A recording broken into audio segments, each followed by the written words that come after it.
Ayun guys, sagutin natin itong nag-comment kung magkano itong channel ring. Ang price nito guys is 25,500 NT. Wow. So, i-try natin i-convert ito sa peso money kung magkano yung 25,500 NT. Grabe kung i-convert nyo sa peso, para ka na rin bumili ng brand new car. Hindi, charot lang yun. Sa peso ay abot siya ng 44,000 pesos. So, diba, napakamura niya. So, ito yung timbang niya, nasa 11.25 grams yung channel ring. Kaya sulit na sulit naman ng 25,500 NT pag binili mo yan.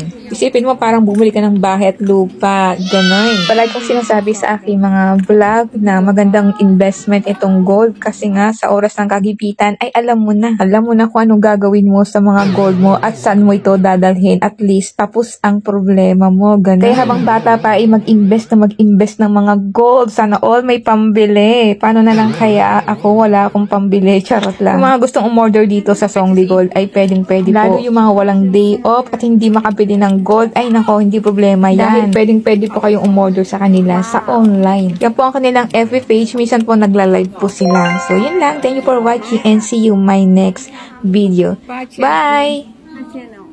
8,300可